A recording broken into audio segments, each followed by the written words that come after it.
robust network of journalists or fact-checkers with strong verification skills. The buzz on the social media has already made an impact, and the department has received several calls from journalists and journalism schools with requests to organize workshops of this nature.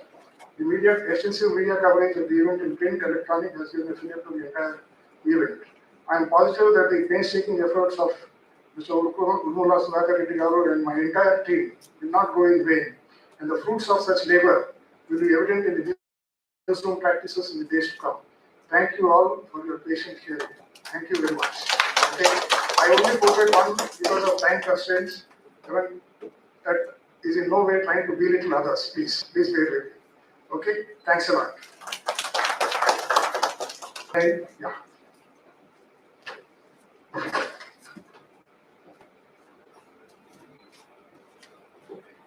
Thank you, sir, for your detailed brief on this one-of-its-kind program. As a journalism student and a participant in this program, the exposure I have received has opened new channels that I can pursue after my education. I now request our Honorary Chancellor, Dr. D. Ravindra sir, to address the gathering.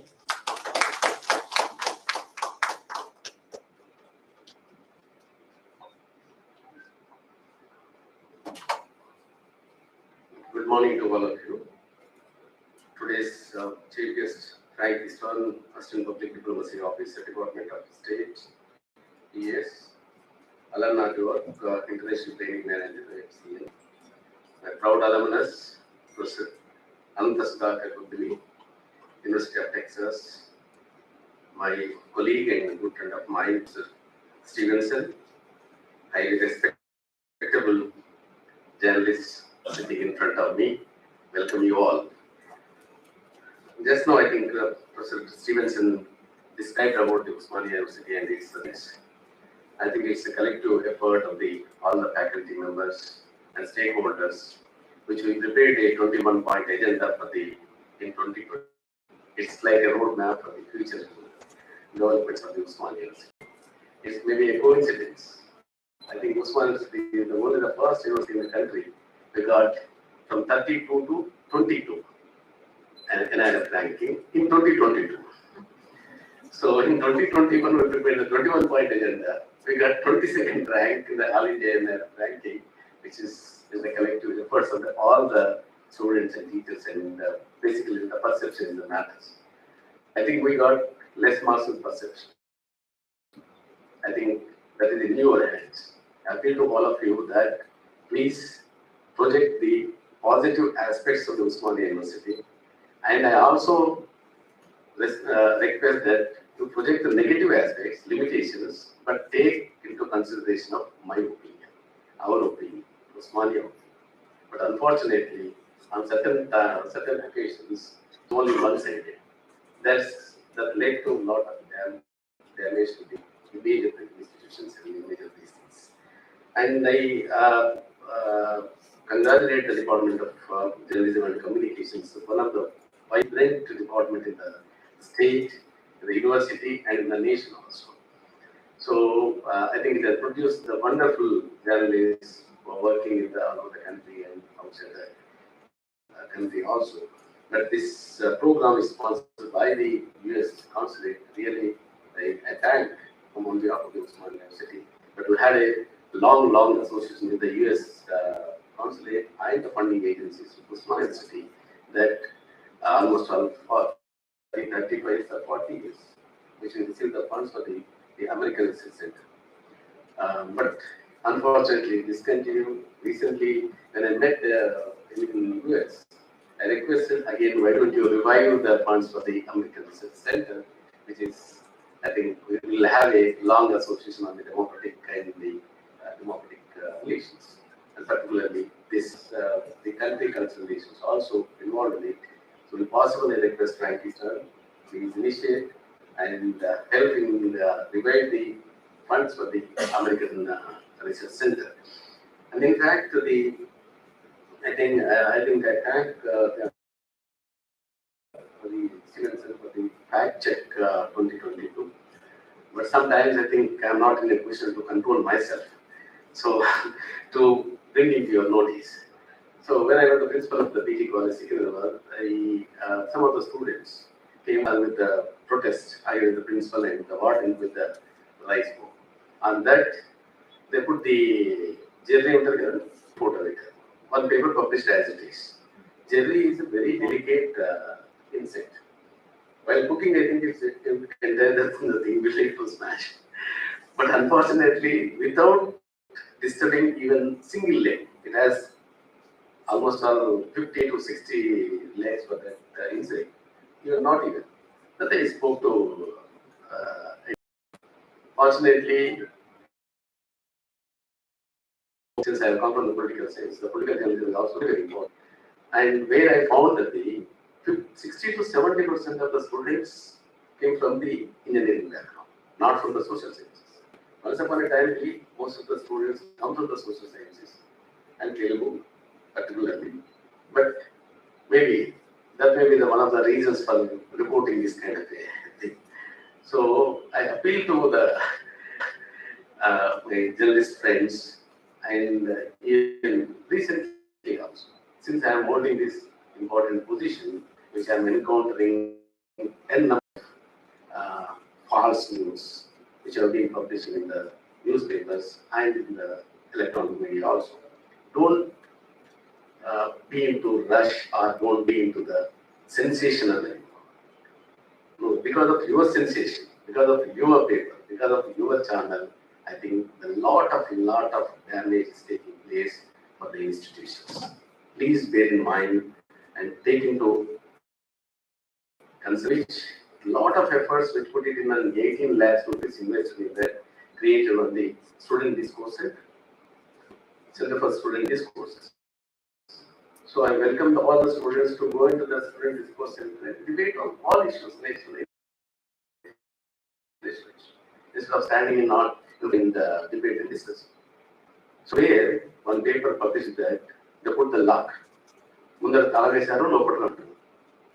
What kind of a is? We can't open the doors always. So that's why I think I request once again and again, please ensure, and we welcome criticism, positive criticism, constructive criticism, but not on the basis of the false allegations, but benefit some people or some kind of a thing.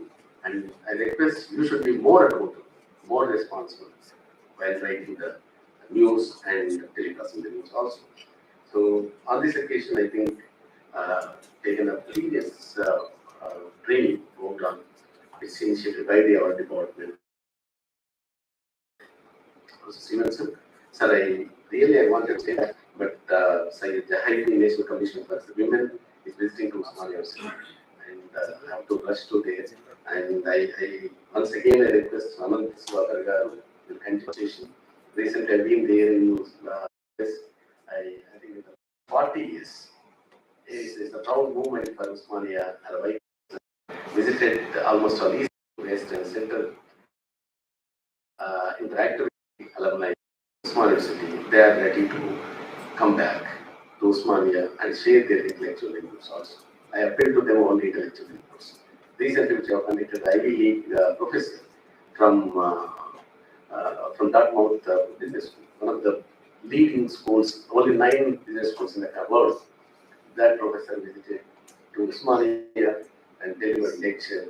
So hereafter, we are being trying to invite all the alumni of Osmania and conduct this kind of lectures that change the perception that ultimately university will be in the heights. I think with these viewers, thank you very much for this opportunity. Please kindly permit me to leave this. Thank you.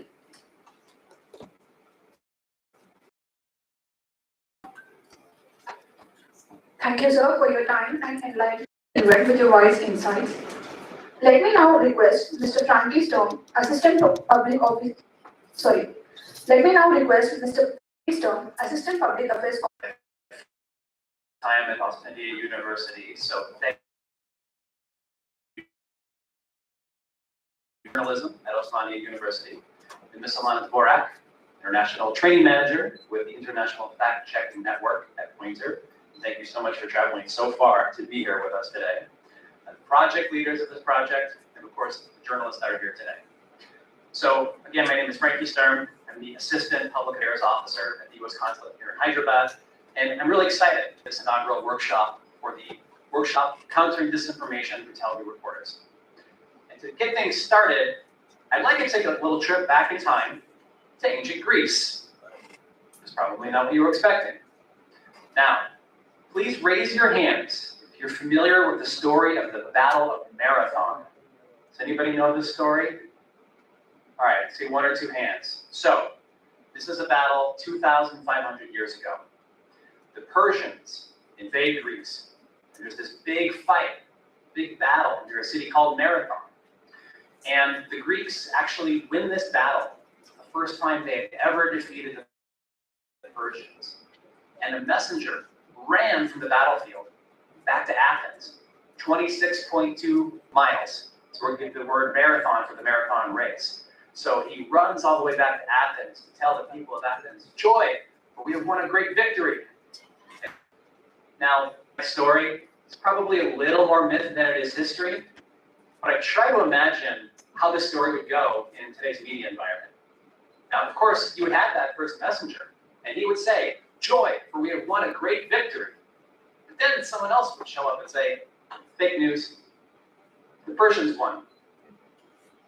And then someone else would show up and say, lies, it was a tie, nobody won.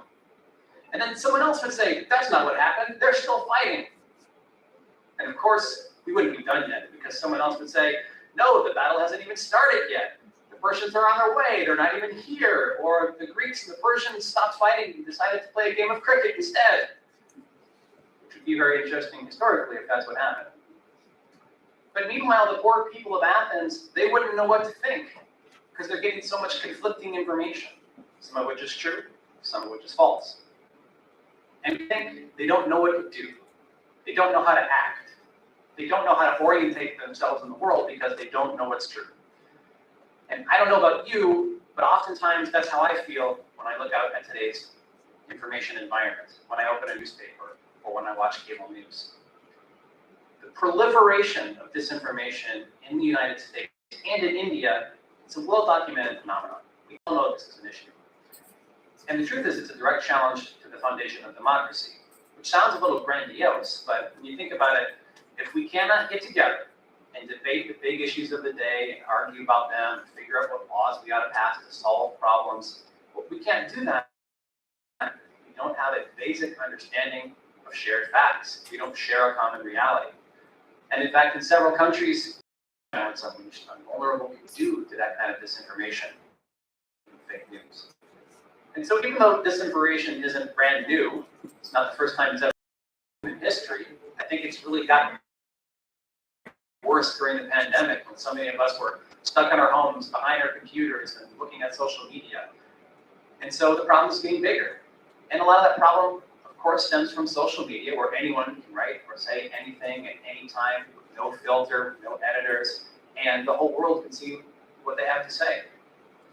Now, unfortunately, sometimes the disinformation comes from legitimate media outlets. And this is not out of malice.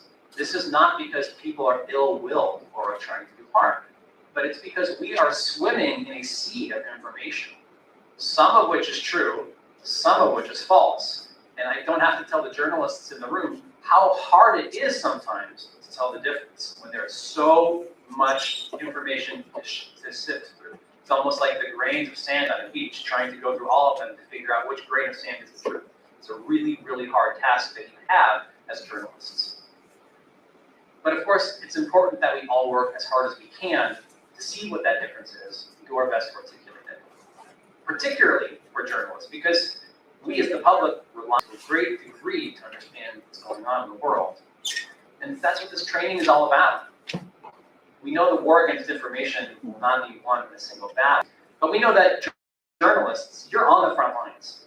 So we at the consulate, we put out this call for proposals to create a network of Telugu television reporters across media houses in Telangana and Andhra Pradesh to have extensive training from bona fide experts in fact-checking and combating disinformation. And Osmania University responded to that call, coming up with this great plan to equip journalists with cutting-edge tools and skills to counter disinformation. And let me just say, oftentimes when you come together for an event like this, we don't always appreciate everything that goes on behind the scenes to make the event happen, everything that goes on behind the scenes to make an excellent workshop, a series of workshops happen. Osmania University has worked extremely hard, and they've been an excellent partner to make this program as successful as it has been. Because after all, we can always get better at spotting false narratives, even if we're good at it, right? We can always get better.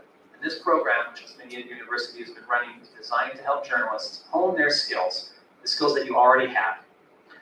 And in the end, this will benefit not just you as individual journalists, but hopefully you'll be able to share lessons with your colleagues back at your newspapers, your television stations, whatever media outlet you work with, you'll be able to share this information with them as well. And more importantly, it will affect the way that you present the world and the news to your viewers.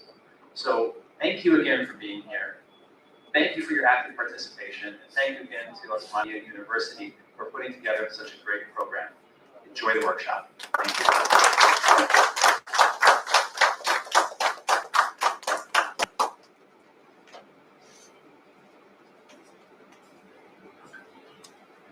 Thank you, sir, for your motivating words. I now request Mr. Sudhakar Reddy, sir, to come present mementos to our guests.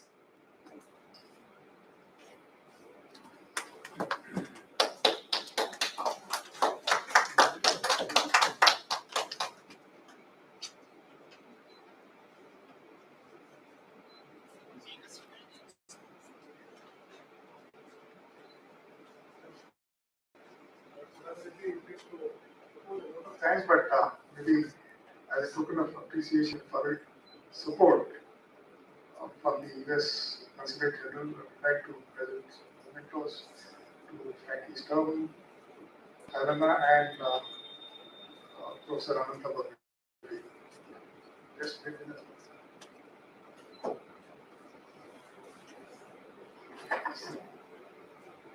I think professor means literally mementos, not just words.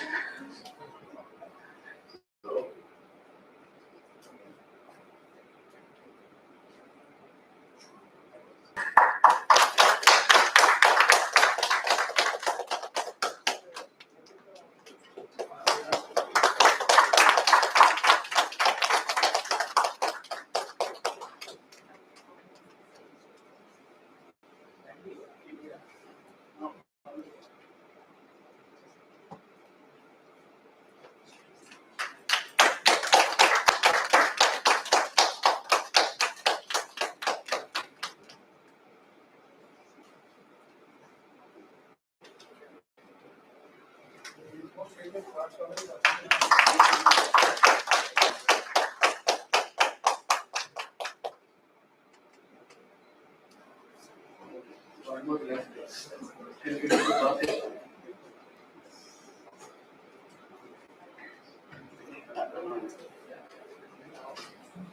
I now request Satyapriya Garu to just come forward, please. I think she has been doing a lot of activity in agencies. Okay.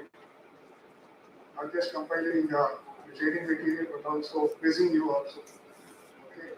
Thank you, madam.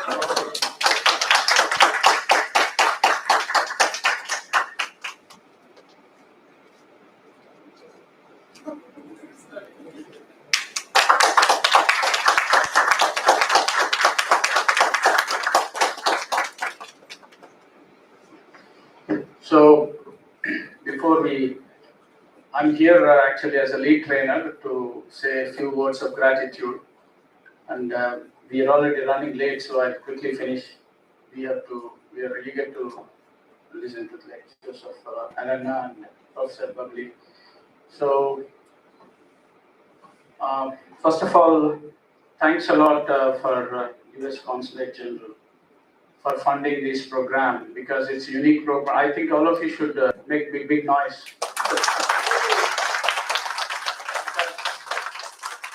Usually most of the trainings happen in Delhi and Mumbai. So I may not call it as, because most of the funding agencies or trainings or fellowships all are gone to Delhi and Mumbai. If not in South, they look at Chennai a little bit. But Hyderabad gets fellowships really, because I've been to 7 or 8 international fellowships where I found really a South Indian. So thank you, sir, for considering this part of the country, and because we are equally populated and doing better journalism and a lot of TV channels working here. And now again, I thank Frankie for coming here. Thank you, Mr. Frankie, and speaking wonderfully. You were speaking about Battle of Marathon, but we do have a similar kind of battle in Mahabharata, where Ashwadhama Hata Kunjaraha, similar false misinformation campaign happens to kill one of the warrior, saying that his son died. Instead, an elephant dies by name Ashwadhama, but Dronacharya's son's name is also Ashwadhama. So to hoodwink him, so that they can target him. So that kind of example we have here. Thank you for a wonderful talk. And I thank Alana. She came all the way from Washington D.C. I think almost 22 hours of travel along with layover. So Alana, she's from the biggest FX board that's called Pointer IFCN International Fact Checking Network, which is a mother of all fact checking agencies. So that's really wonderful to have you, Alana. And Professor Bubbly, within a short notice, he's a alumni like many of us, like many of us here. So Professor Sudhakar Anand Bubbly, thank you very much, sir. And then now all of you love one man here, not me, but all of you love one man here who is so sweet guy and who is the leader of this program, Professor Stevenson. Sir, we love you sincerely because the way you have conducted 130 hours of program, so much so that everybody is, despite some kind of pressure from people like me. Thank you, sir, for being a wonderful guide and leader of this program. And I should mention specially about Mr. Basit Bhai. We call Muhammad Abdul Basit, sir. We call him Basit Bhai. So Basit Bhai has been, thank you, Basit, so much helpful for all of us to take this program ahead with his continuous support. And my other project team members, Dr. S. Ramo was my senior colleague, Dr. Garu, and Ms. Corina Saras. Corina Ines Saras, she is also an IFCN member, led newsmeter editor. So thank you, Corina and Ramo, for being wonderful co-team members of this project, because I've been telling last time the baby is ready for delivery. So we have Dr. Alana coming here to do something before the delivery. So all of them have undergone 120 hours, 110 he said, but by this today and tomorrow it will be 120 hours of training. And more than anyone, in the sense, sir, I want to specially mention all of them are active TV journalists, 95% of them, except few of them are independent YouTubers and one or two from digital. So these people have been spending a lot of time on every Saturday and Friday. And apart from the physical workshops, we got in a lot of experts from Interpol. We have one trainer. We have one trainer from ISB. We have trainers from Indian Police Service. We have trainers, fact check practitioners like Satyapriya, Naresh, myself, and Saptagiri and others. So, sir, these people are very patient, and they are actually literally, despite breaking news, they are in the business of breaking news. But despite that, I want even you to clap for them, because without these people, I can't name because there are 40 of them. And thank you, all of you, for making this wonderful project. And I hope we can see visible impacts of this project. There are a lot of fact checkers doing full fact check videos, and some of them, like Pradeep and others, there are a lot of testimonies where they stop misinformation, disinformation creeping into the mainstream. Thank you all. Thank you very much. We break for a short tea break, 10 minutes. Come back. We are going to, Elena and folks probably are going to speak to us. Thank you very much. Short tea break and we come back. Thank you all.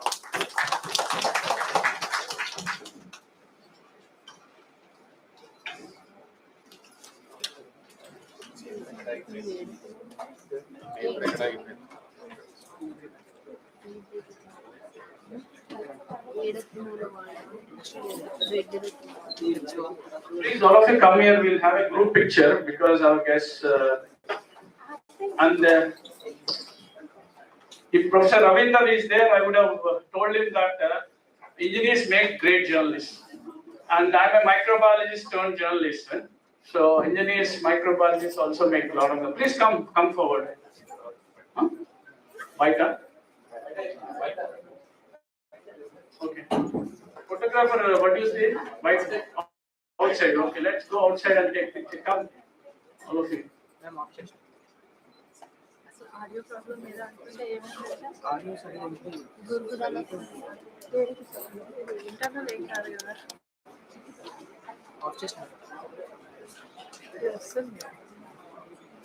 signals are there, audio signals.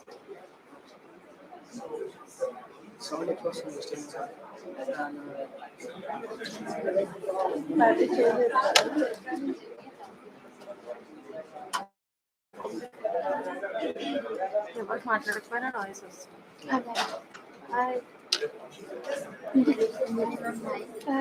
ఇది ఒకటి line లో ఉంది, ఒక input ఇక్కడ ఉంది. ఇది ఏది input 102 ఇది ఛానల్ ఏది 102 అని ఇన్పుట్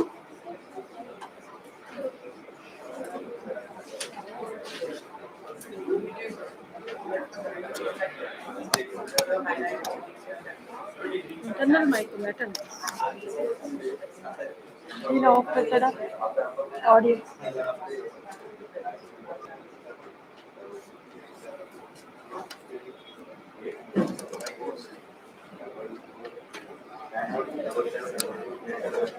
అమ్మో ఇంతకటి ఇంటర్నల్ మైక్ వస్తుంది.